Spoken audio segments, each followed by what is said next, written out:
Mesdames, Messieurs, bonsoir. 2 ans ont passé depuis qu'un collectionneur d'Emma Lake au nord de Saskatoon a perdu ses objets de collection de la star de hockey Wayne Gretzky. Mais le collectionneur a renoué récemment avec sa passion grâce à un autre joueur star de hockey, Connor Bedard. Le reportage de Pierre-Olivier Nadeau et Albert Couillard. And I have, over the last couple of months, started to, kind of look at the Bedard era. Depuis quelques mois, Aaron Gracious a l'œil sur le joueur recru Connor Bedard des Blackhawks de Chicago. Il commence peu à peu à se bâtir une collection sur ce hockeyeur après avoir vécu le cauchemar du jour au lendemain. Ces objets à l'effigie de Wayne Gretzky ont disparu. Au total, près d'une vingtaine de maillots et des bâtons de hockey signés et une dizaine de milliers de cartes de hockey ont été volés. Durant la dernière année, son trésor refait cependant surface grâce au travail de plusieurs corps policiers.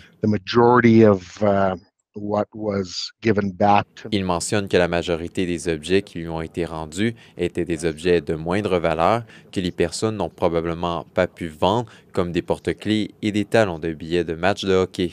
Selon lui, près de 75 % de sa collection est toujours manquante. Ce sont surtout les objets d'une plus grande valeur qui sont toujours dans la nature.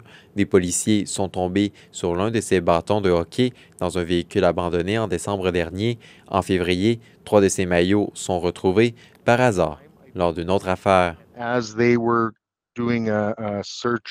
Il explique que lorsque les policiers effectuaient une perquisition, ils sont tombés sur 3 de ces chandails autographiés de Wayne Gretzky dans le salon de la personne.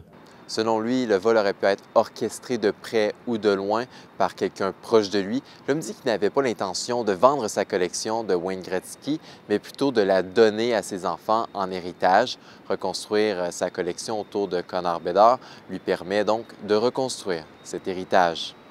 Ici Pierre-Olivier Nadeau, Radio-Canada, Saskatoon. Toujours en hockey, c'est le dernier jour pour vous inscrire au programme gratuit de hockey créé par la Adam Hayward Legacy Foundation. La fondation porte le nom de l'une des victimes de l'accident des Broncos de Humboldt qui a eu lieu le 6 avril 2018. Au-delà d'un camp d'entraînement de hockey, le programme offre également des conseils de leadership, une façon aussi de servir la communauté. Depuis sa création, 1500 enfants de régions rurales ont bénéficié de ce programme. 3 communautés doivent accueillir le camp à la fin de l'année. Voilà, mesdames, messieurs, c'est ce qui conclut ce bulletin d'information. Ici Charlotte Marchal, merci d'avoir été avec nous. À plus tard et bonne soirée.